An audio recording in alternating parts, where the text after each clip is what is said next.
구약성경 80쪽에 있는 창세기 50장 15절로 마지막 절인 26절까지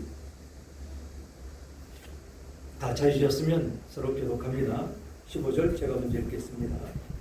요셉의 형제들이 그들의 아버지가 죽었음을 보고 말하되 요셉이 혹시 우리를 미워하여 우리가 그에게 행한 모든 악을 다 갚지나 아니할까 하고 요셉에게 말을 전하였는데 당신의 아버지가 돌아가시기 전에 명령하여 이르시기를 너희는 이같이 요셉에게 이르라. 내 형들이 내게 악을 행하였을지라도 이제 바라건대 그들의 허물과 죄를 용서하라 하셨나니 당신 아버지의 하나님의 종들인 우리 죄를 이제 용서하소서 하며 요셉이 그들이 그에게 하는 말을 들을 때에 울었더라. 그의 형들이 또 친히 와서 요셉의 앞에 엎드려되 이들이 당신의 종들입니다. 요셉이 그들에게 이르되 두려워하지 마소서. 내가 하나님을 대신하리이까. 당신들은 나를 해하려 하였으나 하나님은 그것을 선으로 바꾸사 오늘과 같이 많은 백성의 생명을 구원하게 하시려 하셨나니 당신들은 두려워하지 마소서. 내가 당신들과 당신들의 자녀를 기르리이다 하고 그들을 간곡한 말로 위로하였더라. 요셉이 그의 아버지의 가족과 함께 애굽에 거처 110세를 살며 에브라임의 자손 3대를 보았으며 므낫세의 아들 마길의 아들들도 요셉의 스라에서 양육되었더라. 요셉이 그의 형제들에게 이르되 나는 죽을 것이나 하나님이 당신들을 돌보시고 당신들을 땅에서 넣어내사 아브라함과 이삭과 야곱에게 맹세하신 땅에 이르게 하시리라 하고 요셉이 또 이스라엘 자손에게 명세시켜 이르기를 하나님이 반드시 당신들을 돌보시리니 당신들은 여기서 내 해골을 메고 올라가겠다 하라 하였더라. 요셉이 110세를 죽음에 그의 몸 향재료를 넣고 애굽에서 입관하였더라. 아멘. 아멘. 오늘 제목은 하나님의 약속을 바라보는 신앙이라는 제목으로 은혜를 나누기를 원합니다. 창세기 강의를 이제 마지막 절까지 왔습니다. 긴 시간에 거쳐서 창세기 강의를 시작해서 마치는 그 순간입니다. 긴 여정의 창세기 강의를 통해서 하나님을 더욱 깊이 알아가셨을 것입니다. 우리는 그동안 나눴던 창세기 말씀을 한 문장으로 설명하면 아담과 하와의 그 가정으로 시작된 하나님의 구원의 역사는 아브라함과 이삭과 야곱의 가정을 통해서 보다 구체적으로 보여주셨다라고 할 수가 있습니다. 다시 말해서 창세기는 문자 그대로 세상을 창조한 이야기만이 아니다라는 것이지요. 하나님께서 가정을 어떻게 세워 가셨는가를 보여주신 말씀이라고 할 수 있습니다. 세상을 창조한 이야기는 창세기 1장과 2장으로 끝을 냅니다. 그리고 3장부터는 아담과 하와의 가정 이야기로 시작을 해서 그 후손들의 가정 이야기를 다루고 있기 때문에 그렇습니다. 아담과 하와의 가정 이야기로 시작된 이 창세기는 야곱의 가족 이야기로 마무리가 되고 있습니다.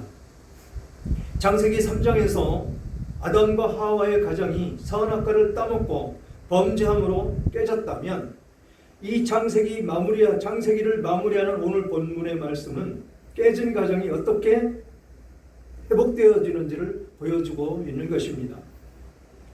그래서 20절 말씀에 당신들은 나를 해하려고 하였으나 하나님은 그것을 선으로 바꾸사 오늘과 같이 많은 백성이 생명을 구원하게 하시려 하셨나니 라고 말씀하시는 그 안에 있다라는 것이죠. 우리는 악을 선으로 바꾸어서 생명으로, 죽음에서 생명으로 구원하는 하나님의 그 아주 위대하심을 볼 수가 있는 이 창세기를 볼 수가 있다라는 것이지요. 야곱은 12명의 아들을 두고 삶을 살아감에 있어서 가지나 않은 나무, 바람 잘 날이 없다고 하는 그 말씀을 볼 수가 있었습니다. 야곱 자신이 스스로 고백한 것처럼 자식들 때문에라도 야곱은 그 인생이 험악한 세월을 살아왔다 해도 과언이 아니었을 것입니다. 하지만 야곱은 이 험악한 130년간의 인생이 형들이 시기와 질투로 인해서 노예로 팔려 수십 년을 고생한 이 요셉에 의해서 평탄한 인상으로 변화되는 것을 우리는 보았습니다. 거기에는 무엇이 있었습니까? 용서와 화해가 있었기에 화목한 가정으로 이끌어져 갈 수가 있었다라는 것이지요. 깨진 가정이 회복되는 역사는 하나님께서 악을 선으로 바꾸시는 그런 역사를 통해서 가능했음을 우리는 말씀을 통해서 확인할 수가 있는 것입니다. 인간은 자신의 욕망을 다스리지 못하고 끊임없이 하나님 앞에 범죄를 합니다. 그러나 하나님은 그것을 선으로 바꾸셔서 온 인류를 구원하셨습니다. 우리도 미련하고 연약하고 끊임없이 범죄하고 넘어지지만 하나님께서는 우리를 사랑하시기에 우리의 그 미련함을 지혜롭게 하시고 우리의 연약함을 강하게 하시고 우리의 범죄한 영혼을 예수 그리스도의 보혈의 그 은혜로 죄사함을 얻게 해주셔서 거룩한 길을 가게 하신 하나님이심을 알 수가 있다는 것이죠. 이 놀라운 은혜는 결코 짧지 않은 하나님의 능력의 손 안에서 시작이 되었다라는 것이지요. 본문을 통해서 용서와 화해와 하나님의 약속을 이루기 위한 소망은 무엇인지 살펴보며 은혜 안에 들어가도록 하겠습니다. 오후 시간에는 식권증이 몰려올 것입니다. 이제 창세기를 마무리하는 이 시점에서 말씀 가운데 우리는 있어야 됩니다. 그래서 15절부터 살펴보면 요셉의 형제들이 그들의 아버지가 죽었음을 보고 말하되 요셉이 혹시 우리를 미워하여 우리가 그에게 행한 모든 악을 대가 다 갚지나 않을까 하고 요셉에게 말을 전하여 이르되 당신의 아버지가 돌아가시기 전에 명령하여 이르시기를 너희는 이같이 요셉에게 이르라 내 형들이 내게 악을 행하였을지라도 이제 바라건대 그들의 허물과 죄를 용서하라 하셨나니 당신 아버지의 하나님의 종들인 우리 죄를 이제 용서하소서 하며 요셉이 그들에게 하는 말을 다 들을 때 울었더라. 그의 형들이 또 친히 와서 요셉 앞에 엎드려 이르되 우리는 당신의 종들이니이다. 당신의 종들이니이다 라고 머리 숙이는 모습을 볼 수가 있습니다. 왜 이들은 다 용서했고 이제 아버지 장례까지 다 치렀는데 왜 또 요셉에게 이런 말을 할까요? 구원받은 하나님의 백성으로 삶을 살아간다면 그렇게 용서와 화해가 이루어졌음을 믿고 감사하며 삶에 충실할 것입니다. 그런데 왜 이들은 이렇게 불안해하는가라는 것입니다. 왜 불안해할까요? 우린 여기서 깊이 생각해 봐야 됩니다. 그들은 왜 불안해할까요? 우리는 왜 천국에 갈 수가 있을지 조마조마하며 불안해할까요? 라는데 해답이 함께 있습니다. 우리는 구원의 확신이 우리들에게 있어야 됩니다. 어디에서 누가 물어보든지 당신은 지금 죽어도 천국에 갈 수 있습니까? 라는 질문에 그렇죠? 그렇게 대답이 바로 나와야 됩니다. 그런데 많은 교인들이 느닷없이 그 질문 앞에서 망설이고 있다는데 문제가 된다는 것이죠. 왜 그렇게 불안해하느냐라는 것입니다. 구원의 확신이 없어서 그렇다는 것이죠. 구원의 확신이 없다는 것은 구원받은 하나님의 백성들이 아니기 때문에 내가 죽어서 과연 천국에 갈 수 있을까? 교회 나와서 찬송도 하고 예배를 드리고 기도한다고 하고 있는데 왜 내가 불안해할까라는 것입니다. 지금 이 요셉의 형제들이 아버지가 돌아가심으로 말미암아서 요셉이 아버지가 있을 때는 아버지 때문에 참았고 아버지가 안 계시니까 다시 보복하지는 않을까라고 불안해하고 있는 이 모습과 우리들이 지금 죽어도 천국에 갈 수 있겠느냐라고 질문할 때 네라고 아멘이라고 화답할 수 있는 그 대답, 거기에 차이가 있다는 것입니다. 우리는 불안해하면 안 된다는 것이죠. 한 번 구원은 영원한 것이죠. 한 번 구원받았으면 구원이 다시 없어지는 것은 아닙니다. 그런데 분명하게 알 수 있는 것은 구원받은 사람은 행위를 보면 알 수가 있다라고 말씀을 하신 데에 있다라는 것입니다. 우리가 오전에 말씀드린 것 같이 그 말씀 가운데, 그 죄 가운데 놓여 있다면, 항상 그 죄대로 살아간다면, 교회에 와서 있는 삶과 밖에 나가서 삶이 다르다면 과연 구원받았느냐라는 것입니다. 그런 사람에게 당신 죽어도, 지금 죽어도 천국에 갈 수 있습니까? 라고 질문했을 때 망설이는 것은 바로 구원이 없음을 이야기하고 있는 것입니다. 그래서 지금 이 요셉의 형제들이 이렇게 불안해하고 있는 것은 요셉을 믿을 수가 없다라는 것입니다. 우리가 천국에 갈 수 있다는 확신이 없는 것과 똑같은 그런 이치에 놓여 있는 것이다라는 것입니다. 그렇게 형제들이 나오니까 요셉은 왜 울었을까요? 너무 안타깝지 않습니까?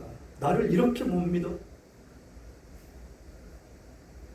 나를 이렇게 못 믿는 형제들한테 내가 어떻게 같이 살 수가 있을까라는 생각이 있었을까요? 요셉은 그런 마음도 없었습니다.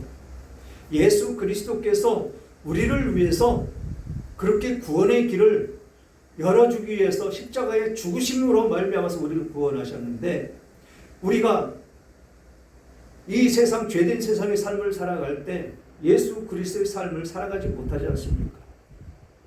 그런데도 예수 그리스도께서는 우리들을 놓지 않으십니다. 끝까지 붙잡고 계십니다. 그래서 구원은 영원한 구원이다 라고 이야기하고 있는 것이죠. 그렇게 구원을 받은 우리들이 그것에 감사해서라도 그렇게 함부로 세상 사람들에게 손가락질 받는 그런 삶을 살지 않을 것이다 라는 것입니다. 지금 요셉에게 지금 형들이 그렇게 얘기할 때, 요셉이 울 때 마음이 미어지는 것 같았을 것입니다. 슬펐을 것입니다. 바로 여기에 애통함이 있는 것이죠. 애통하는 자는 무엇이 있다고요? 천국이 그들의 것입니다 라고 말씀을 하시지 않습니까? 우리는 그런 마음으로 살아야 된다는 것이죠. 그러면서 19절 보니까 요셉이 그들에게 이르되 두려워하지 마소서, 내가 하나님을 대신하리이까. 당신들은 나를 해하려고 하였으나 하나님은 그것을 선으로 바꾸사 오늘과 같이 많은 백성의 생명을 구원하게 하시려 하셨나니 당신들은 두려워하지 마소서, 내가 당신들과 당신들의 자녀를 기르리이다 하고 그들을 간곡한 말로 위로하였더라. 운 이유가 여기 있다는 것입니다. 요셉이 울은 이유가 바로 여기 있다는 것입니다. 애통하는 마음. 그러면서 형제들에게 위로하고 있습니다. 오히려 두려워하지 말라고. 왜 두려워하느냐고. 우리는 두려워할 필요가 아무것도 없습니다. 죄를 범하면 성경에 있는 대로 회개하면 되고, 또 다른 사람에게 죄를 범했으면 그 사람한테 가서 용서를 구하고 아버지 하나님께 죄를 구하고, 그래서 용서를 받으면 됩니다. 두려워할 것 아무것도 없습니다. 무엇 때문에 두려워하느냐? 고난 때문에, 힘들고 어려움 때문에, 육신의 질고 때문에? 지금 죽어도 천국에 갈 수 있다는 확신이 있다면 내 육신의 질곡 가운데 있다 할지라도 하나님의 뜻이 있기에 하나님이 지금 데려가셔도 나는 아멘 화답하며 가겠습니다 라는 마음이 있다면 그 육신의 아픔은 엄청나게 덜어질 것입니다. 왜? 하나님이 그 고통을 전담해 주시기 때문에. 나에게 고난이 닥쳐 있다 할 때, 아픔과 고통이 그 고난으로 인해서 밀려온다고 할 때, 그 아픔과 고통을 하나님께 맡길 때, 그 고난과 역경과 아픔은 사라질 것입니다. 왜? 하나님께 맡겼기 때문에. 하나님이 그것을 대신 져주시기 때문에. 그러니 우리는 염려할 것이 없다라는 것이죠. 두려워할 것이 없다라는 것입니다. 모든 것이 하나님의 뜻 가운데 있기 때문에 그렇습니다. 지금 요셉이 뭐라고 합니까? 당신들이 나를 해하려고 하였으나 하나님은 그것을 선으로 바꾸사 오늘과 같이 많은 백성의 생명을 구하시려고 하셨다라고 고백을 합니다. 하나님이 하셨다라는 것이죠. 그가 그렇게 아버지의 귀염을 받고 채색옷을 입혔다라고 하는 그 말씀 가운데 있을 때 그의 삶은 어땠느냐라는 것이죠. 형들은 밖에 나가서 목동으로 힘들게 그 양들을 기르고 푸른 출장 풀밭으로 인도하기 위해서 끊임없이 이동하면서 그 일을 감당했을 텐데 이 요셉은 아버지 옆에서 그런 일을 행하지 않고 살았다는 것입니다. 평안한 가운데 살았다는 것이죠. 그런데 느닷없이 형들의 모함으로 인해서 종으로 팔려갔을 때 그 마음이 어땠겠느냐라는 것입니다. 그런데 요셉은 그것을 바로 깨달았다는 것이죠. 하나님의 뜻이다.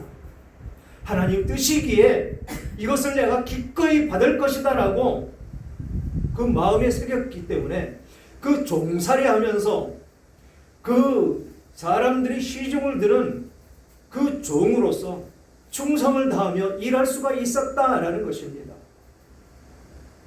그렇게 일할 때 그에게 고통이 있었을까요? 즐거움만 있었을 것입니다. 왜? 하나님의 일을 하기 때문에 기쁘고 즐거움이 있어야 된다라는 것입니다.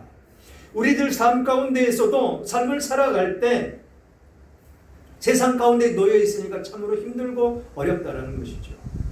그런데 앞에서 말씀드린 것과 같이 모든 고난과 역경, 육신의 질곡까지도 하나님께 의탁하면 나는 가벼워진다라는 것입니다. 무거운 짐진 자들아 다 내게로 오라. 내가 너희를 쉬게 하리라. 라고 말씀하신 그 말씀 가운데 우리는 거해야 된다는 것이죠. 그렇게 하나님의 뜻을 알고 종살이를 하면서 또 감옥살이를 하면서 이 요셉은 끊임없이 하나님께 간구했을 것입니다. 하나님, 지금 이 일을 행하며 나아가며 하나님 족하십니까? 하나님 은혜 가운데 임재하셔서 하나님이 이 일을 하는데 부족함이 없도록 나를 다스려 달라고 기도했을 것입니다. 그래서 하나님이 그것을 선으로 바꿔 주었다라고 고백을 합니다. 형들의 모함으로 인해서 그렇게 어려움을 받았는데 그렇게 했던 그 형들은 두려움에 떨고 있는데 요셉은 그것을 악을 선으로 바꿔주신 그 하나님을 높이며 찬양하며 하나님의 섭리 가운데 거하는 요셉의 인생을 살았다라는 것입니다. 그러면서 그 하나님의 백성들 이스라엘의 자녀들을 어떻게 얘기했다고요? 자녀들을 기르리이다 라고 이야기를 하고 있다는 것입니다. 지금 높은 지위에 있습니다. 요셉은 높은 지위에 있으므로 그 나라를 총책으로 다스리고 있는 그 총리의 자리에 앉아 있기에 충분히 이스라엘 백성들을 기르고 먹일 수 있는 그 길에 있다라는 것이지요. 그렇게 간곡한 말로 형제들 위로하고 나서 22절 보니까 요셉이 그의 아버지의 가족과 함께 애굽에서 거주하여 110세를 살며 에브라임의 자손 3대를 보았으며 므낫세의 아들 마길의 아들들도 요셉의 스라에서 양육되었더라. 아멘. 여기서 먼저 왜 므낫세가 위죠? 므낫세가 먼저 태어났습니다. 그리고 에브라임이 뒤에 태어나서 므낫세가 형이고 에브라임이 동생입니다. 그런데 왜 에브라임을 꼭 집어서 300까지 함께 살았다, 보았다라고 이야기를 하고 있느냐는 것입니다. 그것은 바로 장자로 세웠기 때문에 그렇습니다. 차남이지만 장자로 세웠다라는 것이죠. 역시 마찬가지로 에서와 야곱 가운데 있을 때 야곱은 계속해서 나오는데 이 에서는 없습니다. 왜? 야곱이 차남이죠. 차남인데 장자로 그렇게 하나님이 세우셨다라는 것입니다. 이것이 하나님의 섭리라는 것이죠. 그렇게 3대, 에브라임과 그 3대, 그러면 어떻게 됩니까? 중조부가 되는 것이죠. 그렇게 복을 누리며 살았더라라고 이야기하고 있는 것입니다. 지금 세상이 좋아서 3대를 보는 것 어렵지 않죠? 3대. 그러니까 증손자를 보는 것 쉽지 않죠? 참 아주 드문 일이 아니죠. 우리 사촌 형님이 그렇게 3대를 보았는데 그 3대가 이제 중학교를 들어갔습니다. 그렇게 장수하는 세상으로 우리는 살아가고 있습니다. 지금 이 요셉이 3대를 보았다라고 이야기를 하고 있습니다. 얼마나 축복받은 인생이냐라는 것이죠. 그러면서 이 24절 보니까 요셉이 그의 형제들에게 이르되 나는 죽을 것이나 하나님이 당신들을 돌보시고 당신들을 이 땅에서 인도하여 내사 아브라함과 이삭과 야곱에게 맹세하신 땅에 이르게 하시리라 하고, 뭘 얘기하고 있죠? 아브라함과 이삭과 야곱에게 맹세하신 그 땅, 그 축복을 그 맹세하신 그 땅으로 돌아가게 하실 것이다 라고 이야기를 하고 있는 것입니다. 지금 우리는 이 땅 가운데 살고 있습니다. 그런데 우리는 죽어 천국 갈 것입니다. 그러나 우리들의 후세들은 어떻게 해야 되느냐라는 것이죠.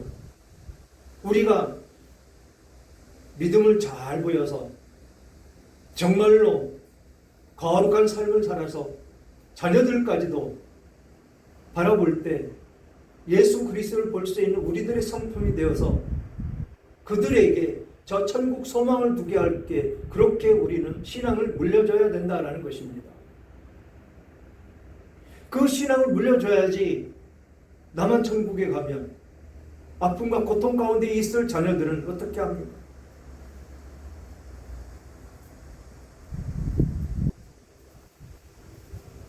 볼 수가 있다고 그러지 않습니까? 부자와 나사로를 한번 보십시오. 그 부자가 얼마나 갈증이 심했으면 물 한 컵 달라고도 안 합니다. 손가락에 찍어서 물 한 방울만 떨어뜨려 달라고 아주 애절하게 간구를 합니다. 한 컵도 아니고 한 방울입니다. 한 방울. 그것만이라도 내게 떨어주면 내가 살겠다고 그렇게 하소연하는 것이 지옥 백성의 인생이라는 것입니다. 우리만 축복받아서 저 천국 아픔도 없고 고통도 없고 싸움도 없고 질병도 없고 고난도 없는 그곳에서 우리는 살 것입니다. 우리만 갈 것이냐라는 것이죠. 그렇게 부자처럼 지옥에 떨어져서 손가락에 찍어서 물을 찍어서 한 방울만 떨어뜨려 달라고 그렇게 애절하는 그 모습이 나의 자녀라면 과연 우리가 어떻게 천국에서 행복을 누리며 살겠느냐라는 것입니다. 축복을 누리며 살겠느냐라는 것입니다. 여기서 이야기하는 아브라함과 이삭과 야곱에게 맹세하신 땅, 그곳이 어디냐라는 것입니다. 거룩한 곳, 세상 가운데 가나안이라고 하지만 우리들에게는 천국을 이야기하는 것입니다. 천국의 소망을 둘 수 있도록 우리 자녀들을 인도해야 된다는 것입니다. 그렇게 소망 가운데에서 유언을 하고 있는 것입니다. 그 땅에 이르게 하리라라고 지금 요셉이 형들에게 지금 이야기하고 있는 것입니다. 그러면서 요셉이 또 이스라엘 자손에게 맹세시켜 이르기를 하나님이 반드시 당신들을 돌보시리니 당신들은 여기서 내 해골을 메고 올라가겠다 하라 하였더라.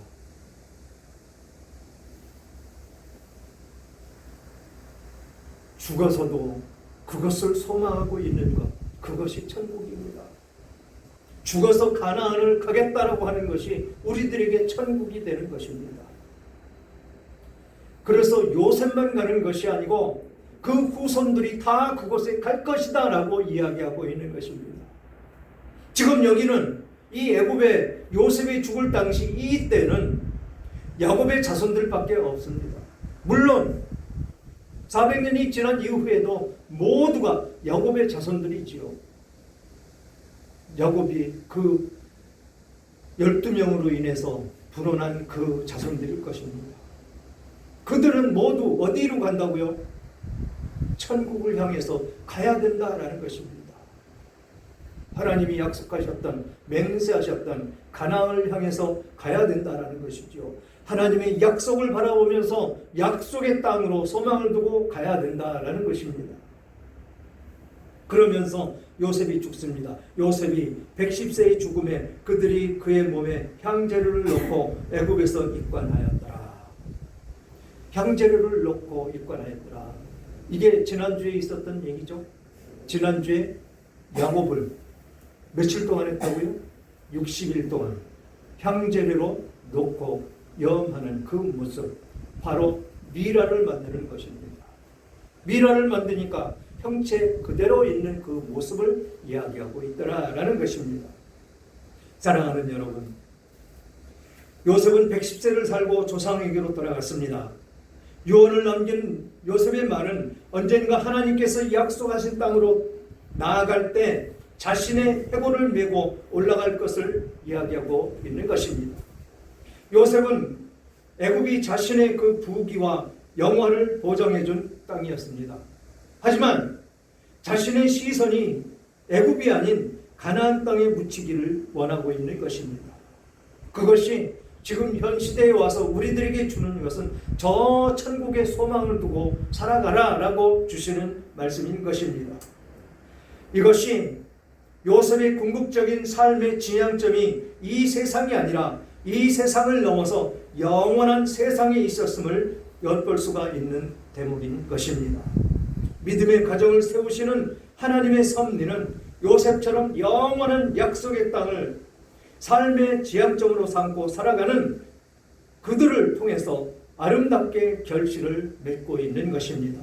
오늘날 우리들의 가정 또한 능하시고 자비로우신 하나님의 능력의 손을 의지할 때 악을 선으로 바꾸시는 하나님의 섭리로 내가 살고 나의 가족이 사는 생명의 역사가 이루어질 것입니다. 그러므로 우리는 소망 가운데에서 저 천국의 소망을 두고 삶을 살아갈 때 우리 후손들에게도 영원한 소망, 저 천국의 소망을 품고 살아갈 수 있도록 인도하는 우리들 모두가 되어야 될 것입니다. 그래서 자손 대대로 천대에 이르기까지 복을 주시겠다고 하신 그 약속이 이루어져 가는 여러분들의 가정이 되기를 주님의 이름으로 축원합니다.